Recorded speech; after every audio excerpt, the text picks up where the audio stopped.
Okay, we are back. Steve Kimbrell, the Pod Brother, here at City Rib. We are at the Black and Latino Council. I'm here with a couple of gentlemen who is going to tell me about their business a little bit. Joe from Capstone, yes. And I forgot your name just that quick. Carl Clay. Carl Clay from the Cultural Spectrum Theater. Black Spectrum Theater. Okay. So how did you find out about the event? Well, it was through Alvin. I've known him quite a long time, and he was very helpful in a couple of business ventures that I was getting into. And he provided me with some good consultancies with a few connections related to this organization. And it was helpful in terms of me making some business decisions about which way to go in investment, so forth. Nice. And Joe, how did you find out about the event? I was introduced to Alvin about 2 months ago. One of our business development officers ran into him at another function. We met at our office, and he seemed to be a very energetic and self-motivated guy, which is the kind of people we look for. And I felt that his reach to the minority community was something we could assist him with in providing funding for undercapitalized companies. Now, he was telling me about your company, and it's very, very exciting what you do. I reached out to a couple of my contacts, and they're very interested in using your business. How did you come up with that, or how did you get into that business? Were you into something and you saw a need or a niche? Because it's pretty clever, and it does help businesses keep the cash flow going. So how did you get into it? I've been at this for over 23 years. So what has happened over time, in the 90s, when we first started importing goods from China as a country, we positioned ourselves to provide the credit that distributors and licensees needed to acquire goods offshore and bring it into the United States.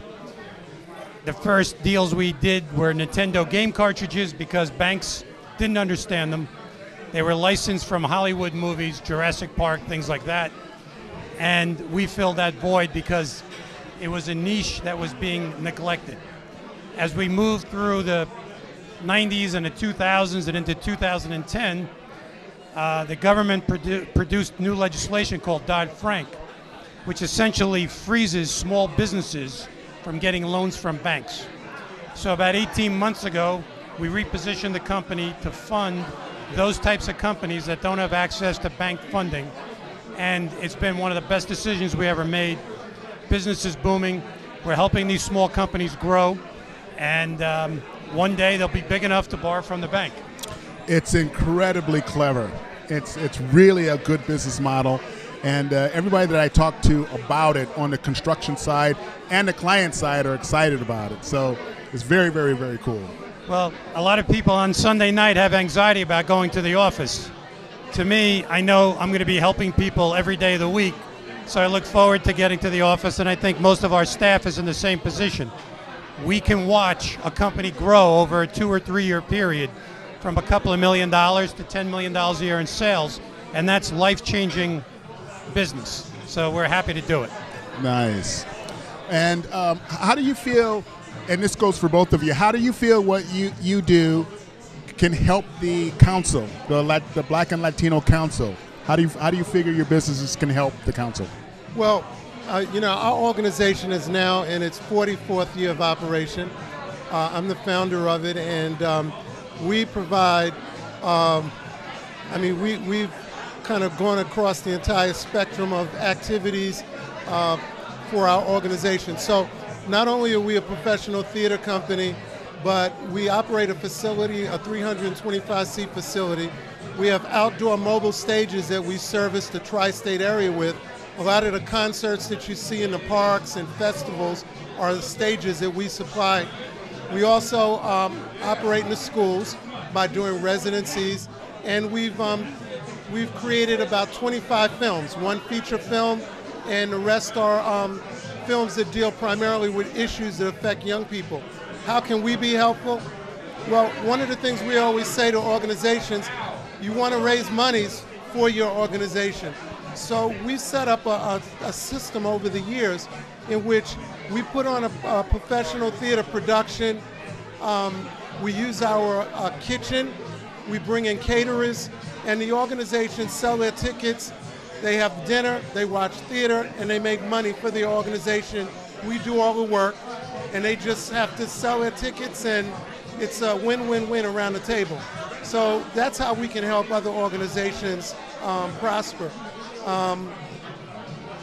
We're looking to expand a little bit more in our outdoor mobile stage area because we are like a niche in terms of providing materials for concerts and so forth. So we're going to be looking to expand that way. But how can we help? It's those fundraising activities. That's how we can help. Awesome. And Joe, how do you think Capstone can help the council? A lot of the minority business owners attempt to get minority status with the various states and city agencies. And they have an expectation that once they get that status, all of a sudden, business is going to rush to the door. And it doesn't happen that way.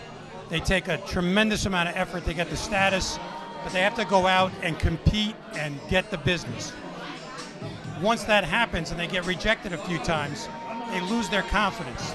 What we can do is, because we can put money behind them, is we can restore that confidence and give them the knowledge, back them up with a bid letter so that the agency knows they have the capacity to perform on the job. So those little successes, whether it's $100,000 or $1 million contract, leads to $350,000, a $2 million contract, a $3 million contract. So that's how we can help. How do you see this, like what you do, helping out the film industry or a film property or a film project? I see the model with construction, and it's brilliant. But have you thought about like how Capstone and that formula and that business model can work in the film industry with maybe investors or producers, studios, independent? Do you see a workflow? Well, one of the reasons why we know what our limitations are and we know who we can support. So for instance, aside from construction subcontractors, there's a lot of service companies that have significant payroll expense that we can help by factoring their accounts receivable. The movie industry is a little different because they're funded with tax incentives that cities produce. Their budgets are typically pre-funded if it's a real production. That money's in escrow, so it's just drawn upon. So there's not a lot that we can do for them, but there's a lot we can do for other service companies, companies that have a licensed product and they're selling it to retailers. We can help all those companies accelerate their cash flow. That's awesome. And how can we find you on the web?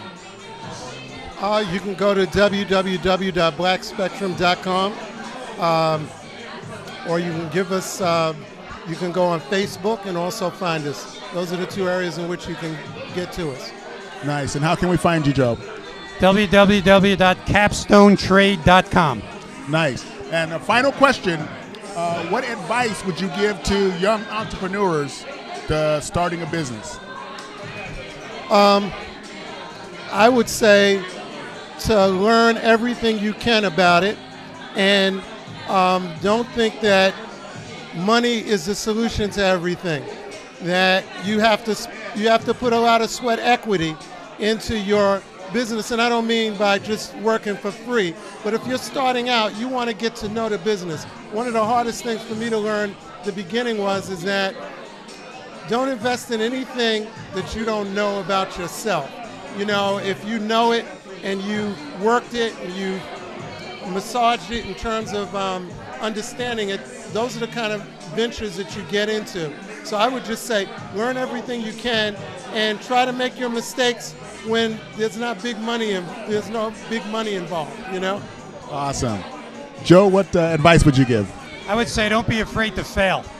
Yeah. Failure is the tuition you pay along the way to learn how to be a professional. So you have to give it a shot. If you fail, don't make the same mistake twice, but you're going to fail your way. I always call it failing forward. As long as you fail I like that. and you move forward, that's okay.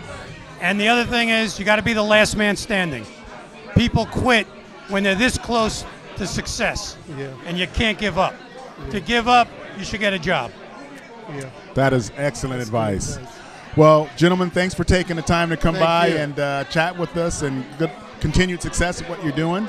And Thank it you. was a real treat and a pleasure. Thank you. Thank you very much. Steve Kimbrell, the Pod Brother, we will be right back. This is the National Black and Latino Council at City Ribs. We'll be right back.